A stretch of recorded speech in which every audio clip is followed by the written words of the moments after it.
Hello, my name is Amanda Taylor with the UMC Administration. Today I'm demonstrating the EMS web app for faculty and staff to submit requests or schedule their rooms. It depends on the settings you have at https://ems.colorado.edu.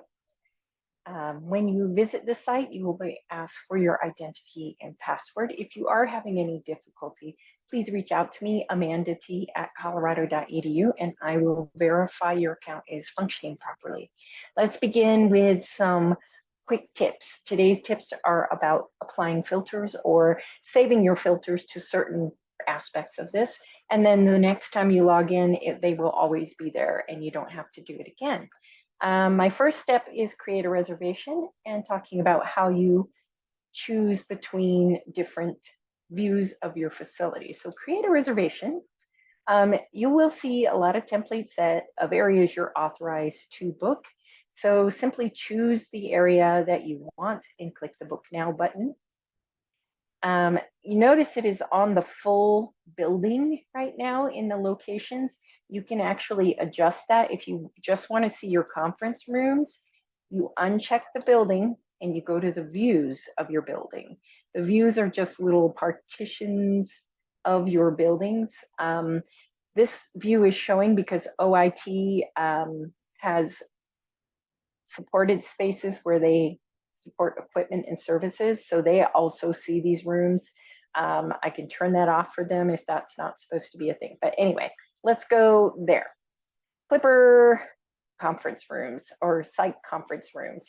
So you're going to update that location right there. And it's just going to show today, because when you first log in, you're on today, the conference rooms. And then you can go about setting your recurrence and then searching and adding the reservation room if it's available. Of course, you can see that sometimes it's not available. Let's go ahead and set a recurrence just to do this really quick. Mondays through, let's stop at the end of September. I'm not going to complete this reservation. We're just going to put in a time. Again, you can put 1 to 3, whatever your time is. You do not have to use this button up, down. You can click on the numbers too and just say 1. Make sure to be on the right AM, PM, because that causes more shenanigans. And I think I just clicked off of the screen. So 105.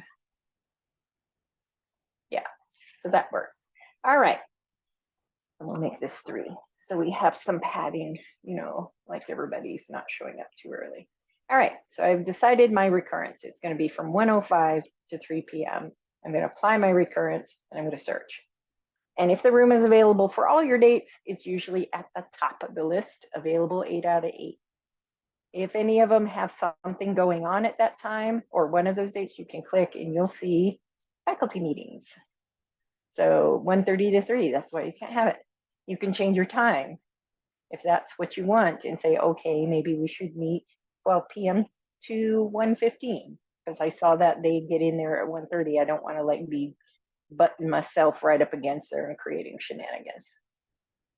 And it will update if the change to your time fixes what you need and you can still get that room. And that's by clicking the recurrence button again. And then, of course, anything that has classes like this one, you're not going to get to move them. Classes don't get moved because they are kind of the mission of our existence here, just like this one. So I would change my time, try something else. All right, hooray. That's how you add, remove locations. I'll show you again just real quick. Let's just come from our homepage.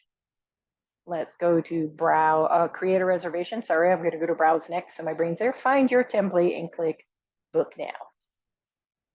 Then you're going to add, remove because it will default. The default settings for this template is the whole building, but you can add, remove, take the building off, go to your views and choose a view, and then do the rest of the date, time, and location stuff.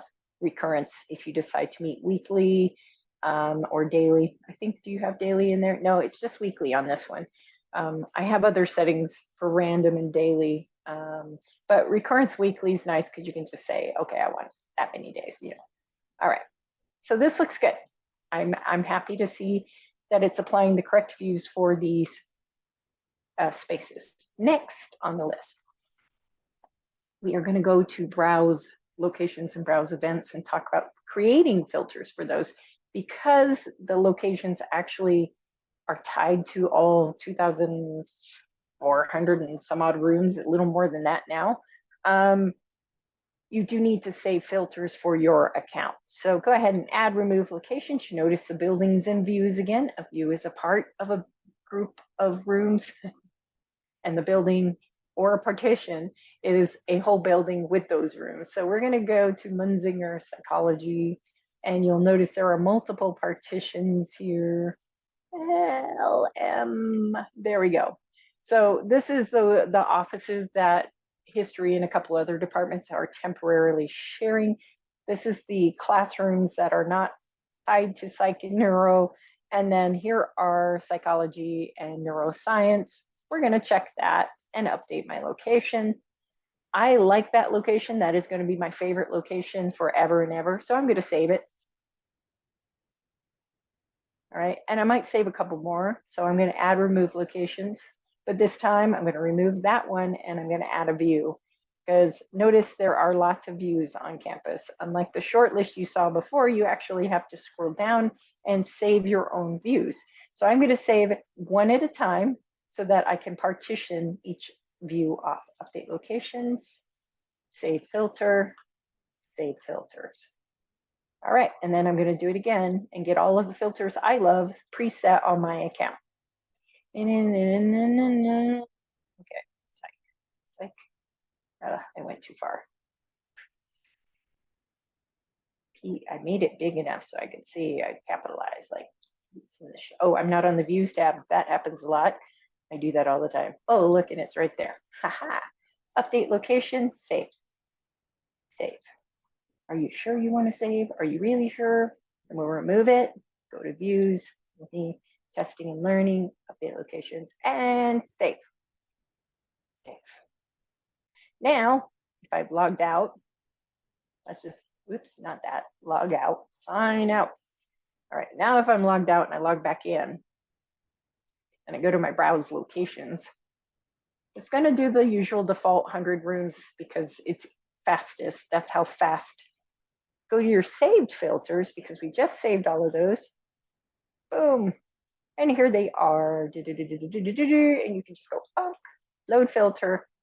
And the cool thing is, if you are authorized to use the rooms from browse locations, you can just click on the grid if the room is available, put in your time. You can even change it a little bit if you want a little longer, and then continue and create your reservation for that room. Add.